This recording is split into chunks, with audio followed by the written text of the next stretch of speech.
KTO Radio présente À haute voix la lecture intégrale des œuvres spirituelles majeures. Aujourd'hui, Les Confessions de saint Augustin.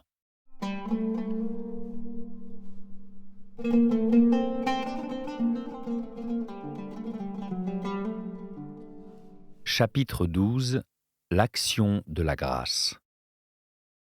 Quand de l'abîme mystérieux de mon âme, un profond examen de conscience eut amené et rassemblé toute ma misère sous le regard de mon cœur, il s'y éleva une grande tempête, porteuse d'une abondante pluie de larmes.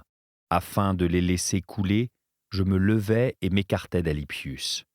La solitude me paraissait plus commode pour pleurer, et je m'éloignai assez pour n'être plus gêné par sa présence.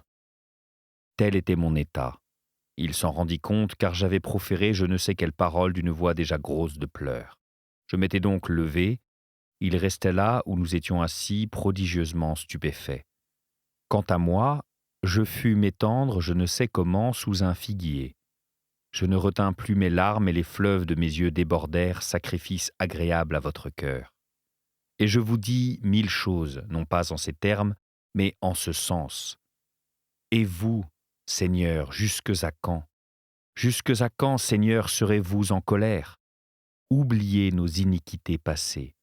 Car je sentais qu'elles me tenaient encore, je poussais des cris pitoyables, combien de temps, dirais-je demain, et encore demain? Pourquoi pas à l'instant? Pourquoi ne pas en finir sur l'heure avec ma honte?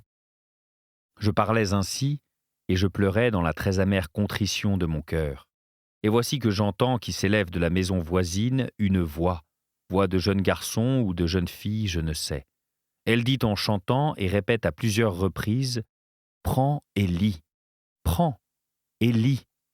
Et aussitôt, changeant de visage, je me mis à chercher attentivement dans mes souvenirs si ce n'était pas là quelque chanson qui accompagna les jeux enfantins, et je ne me souvenais pas d'avoir entendu rien de pareil. Je refoulais l'élan de mes larmes et me levais. Une seule interprétation s'offrait à moi. La volonté divine m'ordonnait d'ouvrir le livre et de lire le premier chapitre que je rencontrerais. Je venais d'entendre dire qu'Antoine, survenant au hasard d'une lecture de l'Évangile, avait pris pour lui cet avertissement « Va, vends tout ce que tu possèdes, donne-le aux pauvres et tu auras un trésor dans le ciel. Viens, suis-moi » et que cet oracle avait décidé aussitôt de sa conversion. Je revins donc en hâte à l'endroit où était assis Alypius, car j'y avais laissé en me levant le livre de l'apôtre. Je le pris, l'ouvris et lus en silence le premier chapitre où tombèrent mes yeux.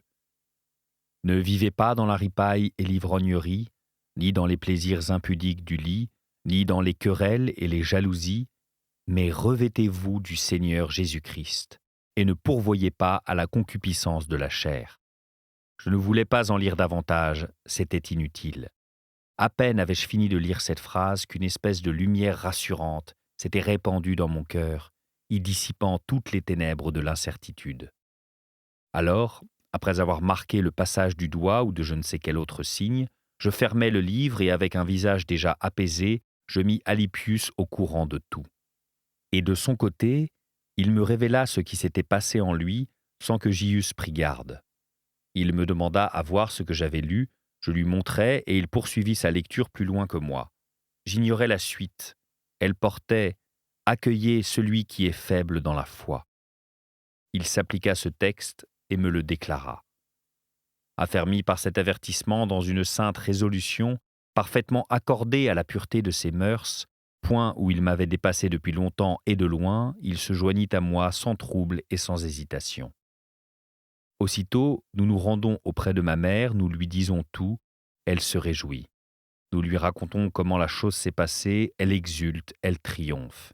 Et elle vous bénissait, ô vous, dont la puissance est supérieure à ce que nous demandons et comprenons, car elle voyait bien que vous lui aviez beaucoup plus accordé pour moi qu'elle ne vous avait demandé par ses larmes et ses tristes gémissements. Vous m'aviez si bien converti à vous que je ne songeais plus à chercher femme, et que je renonçais à toutes les espérances du siècle, debout désormais sur cette règle de foi où vous m'aviez montré à ma mère tant d'années auparavant. Et vous aviez changé son deuil en une joie, bien plus abondante qu'elle ne l'avait désirée, bien plus chère et bien plus pure que celle qu'elle espérait de petits enfants nés de ma chair.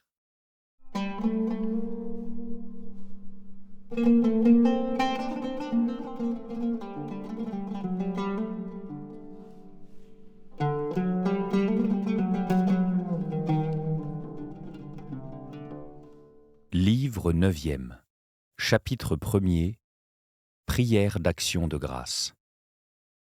Ô Seigneur, je suis votre serviteur, oui, je suis votre serviteur et le fils de votre servante. Vous avez rompu mes chaînes, je vous sacrifierai une hostie de louange. Que mon cœur et ma langue vous louent, et que tous mes os vous disent, Seigneur, qui est semblable à vous ? Qu'ils vous le disent et répondez-moi, et dites à mon âme, ton salut, c'est moi. Qui étais-je, moi, et quel étais-je ? Quel mal n'ai-je point fait, ou dit, sinon fait, ou sinon dit, voulu ? Mais vous, Seigneur, bon et miséricordieux, vous avez considéré la profondeur de ma mort, et de votre droite vous avez vidé jusqu'à la lie au fond de mon cœur un abîme de corruption. Il ne s'agissait de rien de moins que de ne plus vouloir ce que je voulais et de vouloir ce que vous vouliez. Mais où était mon libre arbitre durant tant d'années ? De quelle profonde et secrète retraite fut-il rappelé en un moment pour que je pliasse mon cou sous votre joug aimable et mes épaules sous votre fardeau léger, ô Jésus-Christ, mon appui et mon Rédempteur ? Quelle douceur ce fut soudain pour moi d'être privé de futiles douceurs. J'avais craint de les perdre, et je me réjouissais déjà d'en prendre congé, car vous les chassiez loin de moi, vous, la vraie, la souveraine suavité, vous les chassiez et vous preniez leur place, plus doux que toute volupté, mais non à la chair et au sang, plus éclatant que toute lumière, mais plus caché que tout secret, plus élevé que tout honneur, mais non pour ceux qui s'exaltent en eux-mêmes. Déjà mon cœur était délivré des soucis mordants de l'ambition, du gain, des ordures où l'on se roule, du prurite des passions, et je m'entraînais librement avec vous, ma lumière, ma richesse, mon salut, Seigneur mon Dieu.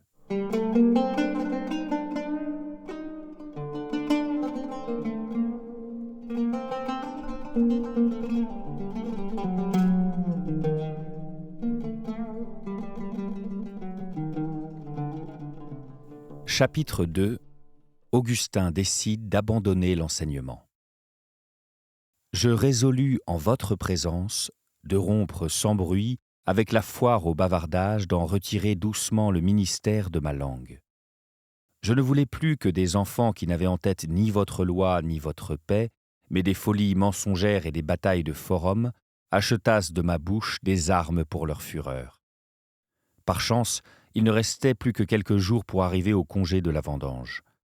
Je décidai de patienter jusque-là. Je m'en irais alors selon l'usage, mais racheté par vous. Je ne reviendrai plus me vendre désormais. Tel était mon dessein. Je l'avais conçu devant vous, mais parmi les hommes, seuls nos intimes le connaissaient, et il était convenu entre nous qu'on n'en laisserait rien transpirer. Pourtant, à l'heure où nous remontions de la vallée de larmes en chantant le cantique des degrés, vous nous aviez donné des flèches aiguës et des charbons destructeurs contre la langue perfide qui, sous prétexte de conseil, ne sait que critiquer et, tant elle vous aime, vous dévore comme elle fait d'un mets. Vous aviez blessé notre cœur des trains de votre amour. Nous portions vos paroles fixées dans nos entrailles, et les exemples de vos serviteurs, devenus par vous d'enténébrés resplendissants et de morts vivants, s'amassaient au fond de notre esprit en une sorte de bûcher qui enflammait et consumait notre torpeur dont le poids ne nous inclinait plus vers les bas-fonds. Nous brûlions d'une telle ardeur que le souffle de la critique qui s'élève d'une langue perfide, au lieu d'éteindre ce feu, l'aurait plutôt attisé. Cependant, la gloire de votre nom étant grâce à vous répandue par toute la terre, il se serait rencontré aussi des gens pour louer notre projet et notre plan. Il y aurait donc eu apparence de vanité à ne pas attendre les très proches vacances. quitter avant cette date une profession publique et très en vue, c'eût été attirer sur ma conduite tous les regards et la livrer aux commentaires. On aurait dit que j'avais intentionnellement devancé les congés imminents des vendanges par désir de me faire valoir. À quoi bon donner mon cœur en pâture aux jugements téméraires et aux disputes et faire blasphémer mon bien? Au surplus, en ce même été, le surmenage du professorat avait attaqué mes poumons. Je respirais mal, des douleurs de poitrine attestaient la maladie, et je ne pouvais plus parler d'une voix claire ni d'une façon soutenue.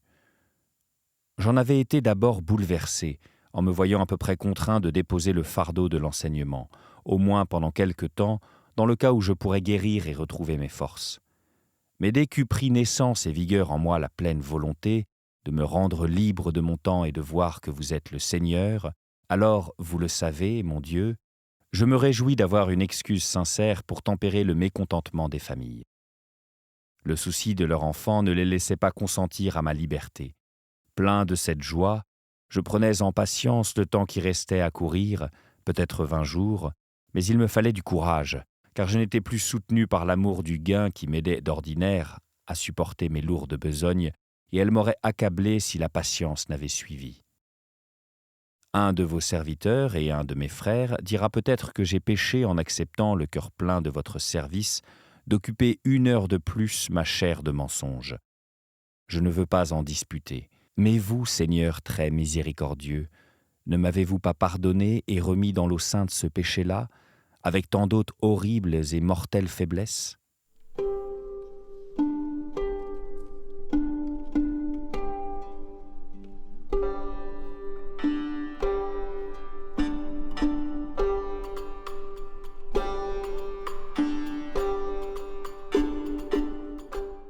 Chapitre 3. Augustin, Verecundus et Nébridius. Pour Verecundus, notre bonheur était une source de tourments rongeurs. À cause de ces liens qui le tenaient très fortement, il se voyait sur le point d'être écarté de notre groupe. Il n'était pas encore chrétien, sa femme l'était, et pourtant c'était elle plus que tout l'entrave qui l'arrêtait devant le chemin où nous nous étions engagés.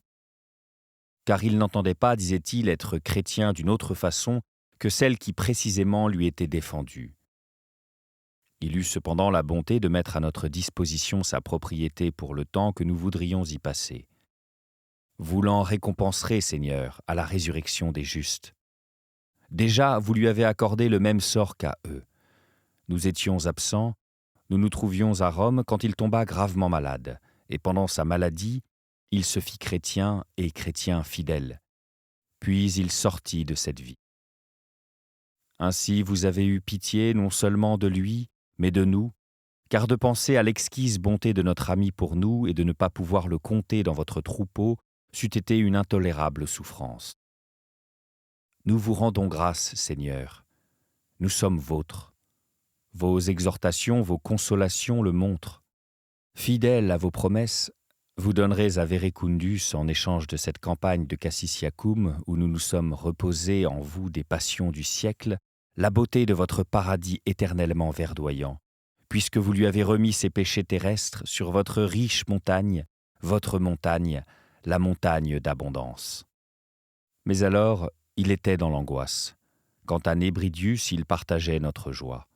Cependant, il n'était pas encore chrétien, et il était tombé dans la fosse de cette erreur si pernicieuse qui lui faisait regarder le corps de votre Fils, la vérité incarnée, comme un fantôme.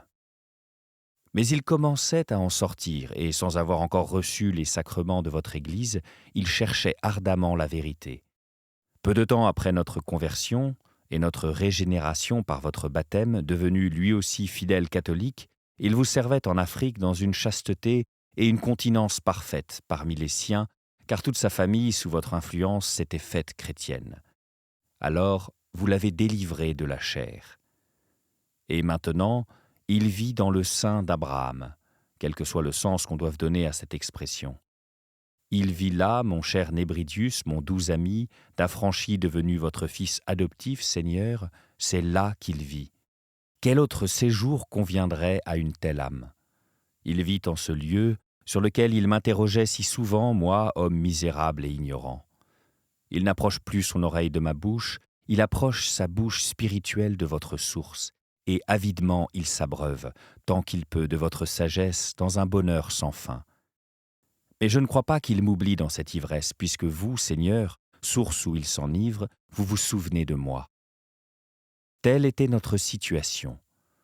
Nous consolions Verecundus, qui s'attristait de nous voir ainsi convertis, sans d'ailleurs que notre amitié en fût atteinte. Nous l'exhortions à rester fidèle à son état, c'est-à-dire à la vie conjugale. Quant à Nébridius, nous attendions qu'il nous suivît.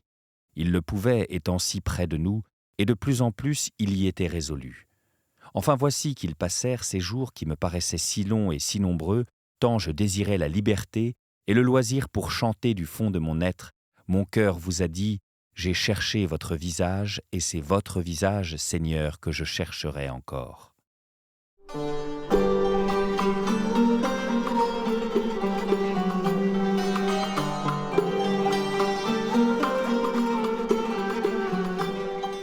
Chapitre 4.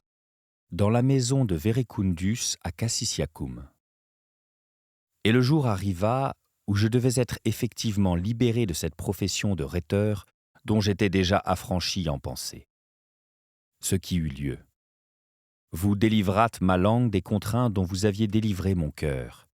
Je vous bénissais plein de joie, et je me rendis à cette villa avec tous les miens. Les travaux littéraires que j'exécutais là, dans la pensée déjà de vous servir, mais avec ce souffle haletant de lutteur pendant la pause, qui sentait encore l'orgueil de l'école, sont attestés par les livres où je consignais mes débats avec mes amis, ou avec moi-même, seul en votre présence. Quant à mes discussions avec Nébridius alors absent, nos lettres en témoignent. Quand trouverai-je assez de temps pour évoquer tous les grands bienfaits que je vous dois, surtout à cette époque de ma vie ? Car j'ai hâte d'en venir à d'autres sujets de plus d'importance.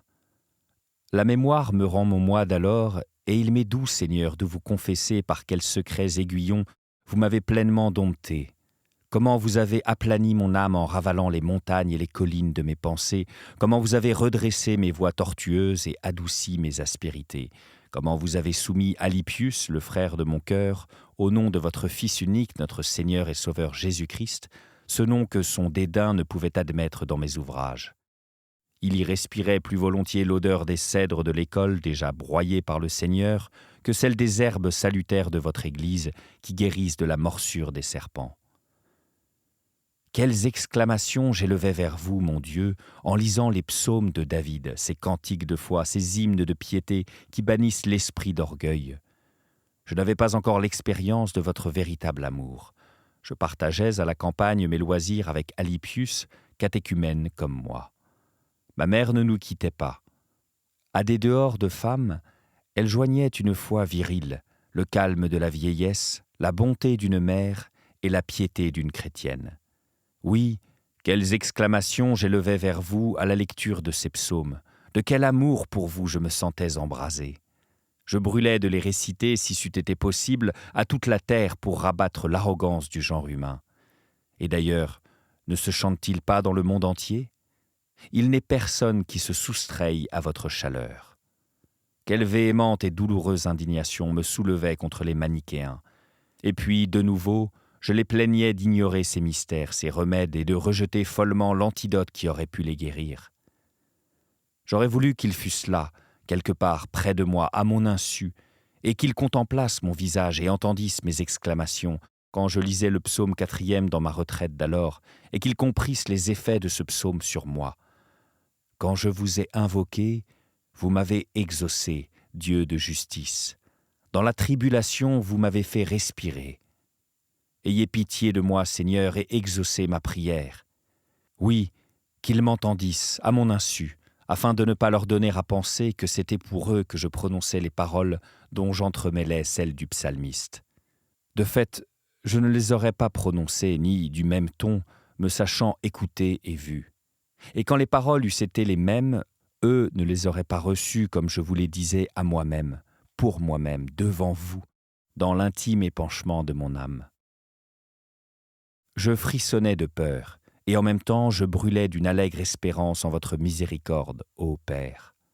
Et tous ces sentiments s'échappaient par mes yeux et par ma voix, quand tourné vers nous, votre esprit de bonté nous dit « Fils des hommes, jusques à quand vos cœurs seront-ils appesantis ? Pourquoi chérissez-vous la vanité et recherchez-vous le mensonge? Certes, j'avais chéri la vanité et recherché le mensonge. Et vous, Seigneur, déjà vous aviez magnifié votre Saint, le ressuscitant d'entre les morts et le plaçant à votre droite, afin que d'en haut, il envoyât celui qu'il avait promis, le Paraclet, l'Esprit de vérité. Il l'avait déjà envoyé, et moi, je l'ignorais. Il l'avait envoyé parce qu'il était déjà magnifié, ressuscité des morts, monté au ciel.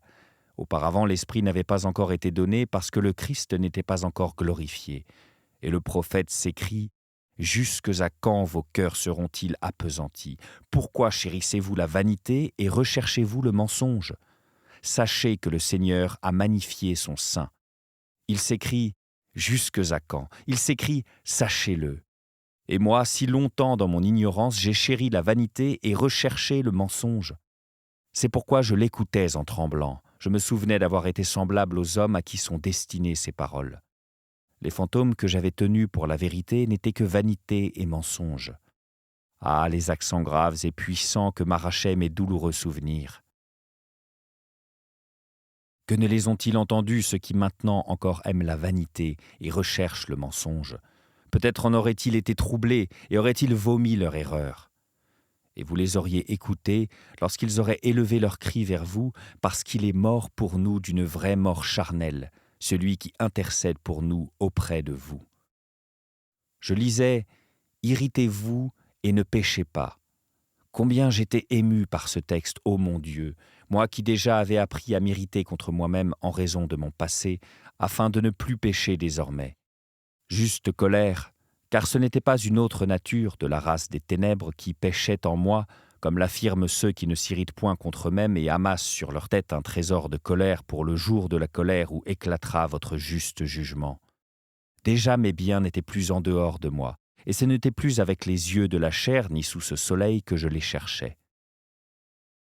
Ceux qui veulent trouver la joie au dehors ont bientôt fait de se dissiper et de se perdre dans les choses visibles et temporelles, et leur imagination affamée n'en lèche que les apparences. Oh, s'ils se fatiguaient de leurs privations, s'ils demandaient « Qui nous montrera le bien ?» et s'ils nous entendaient dire « La lumière de votre visage est visible sur nous, Seigneur. » Car nous ne sommes pas la lumière qui éclaire tout homme, mais nous sommes éclairés par vous, afin que, après avoir été jadis ténèbres, nous soyons en vous lumière. Oh, s'ils voyaient cette lumière intérieure et éternelle que je frémissais, moi qui l'avais goûtée, de ne pouvoir leur montrer. S'ils m'apportaient dans leur regard tourné au dehors leur cœur distrait de vous, en me disant « Qui nous fera voir le bien ?» Car c'était là où je m'étais irrité contre moi-même, là, dans la chambre intime de l'âme, où, percé des traits du repentir, j'avais sacrifié, immolé en moi le vieil homme, là où, mettant mon espérance en vous, j'avais commencé à me préparer au renouvellement de moi-même. C'était là que vous m'aviez fait d'abord sentir votre douceur, et que vous aviez donné la joie à mon cœur. Je m'écriais en lisant en dehors de moi ces paroles dont j'éprouvais la vérité en moi. Je ne voulais plus vivre divisé parmi les biens terrestres, dévorant le temps et dévoré par lui, car je possédais dans l'éternelle simplicité un autre froment, un autre vin et une autre huile. Le verset suivant tirait de mon cœur un cri profond. Ô dans sa paix, ô dans son être même. Mais que dit-il? Je m'endormirai, je jouirai du sommeil. Qui en effet nous résistera lorsque s'accomplira ce qui est écrit? La mort a été engloutie dans la victoire. Vous êtes bien cet être même, vous qui ne changez pas, car nul autre ne vous est comparable, et je ne dois plus songer à acquérir ce qui n'est pas vous. C'est vous, Seigneur, qui m'avez établi en me simplifiant dans l'espérance. Je lisais et je brûlais, je ne savais que faire avec ces sourds, avec ces morts. J'avais été l'un d'entre eux, fléau moi-même, aboyeur violent et aveugle contre vos saints livres, emmiellé d'un miel céleste et illuminé de votre lumière, et, en pensant aux ennemis de vos écritures, je me consumais. Quand pourrais-je me souvenir de toutes les circonstances de ces jours de loisir? Mais je n'ai pas oublié, et je ne passerai pas sous silence la sévérité de votre fouet et l'admirable promptitude de votre miséricorde. Vous m'infligiez alors des maux de dents qui s'étaient aggravés au point de m'empêcher de parler. Il me vint à l'esprit de demander à tous mes amis présents de vous prier pour moi, Dieu source de tout salut. J'écrivis mon désir sur une tablette et je la leur donnai à lire. À peine avions-nous fléchi les genoux dans un sentiment de supplication que la douleur disparut. Et quelle douleur! Et comment disparut-elle? J'eus peur, je le confesse, Seigneur mon Dieu, car je n'avais de ma vie rien éprouvé de semblable. Dans le fond de mon cœur, je reconnus un signe de votre volonté, et me réjouissant dans ma foi, je louais votre nom. Mais cette foi ne me laissait pas sans inquiétude quant à mes péchés passés, qui ne m'avaient pas encore été remis par votre baptême.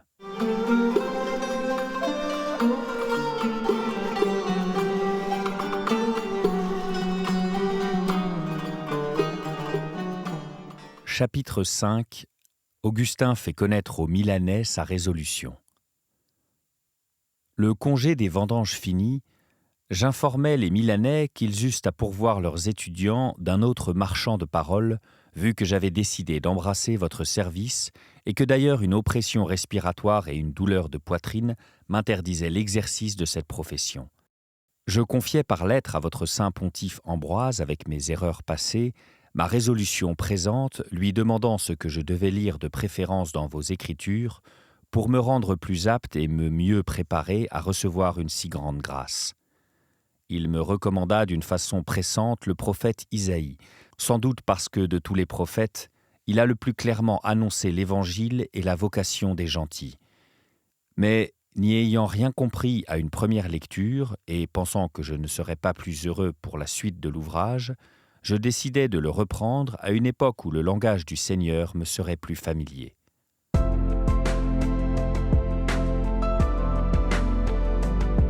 C'était À haute voix, une émission de KTO Radio. Aujourd'hui, les confessions de Saint Augustin. Lecture, Fitzgerald Berton. Captation et réalisation, Gustave Schlicht et Thibaut Dagalier. Une émission disponible en podcast sur ktoradio.com ou sur l'application KTO Radio.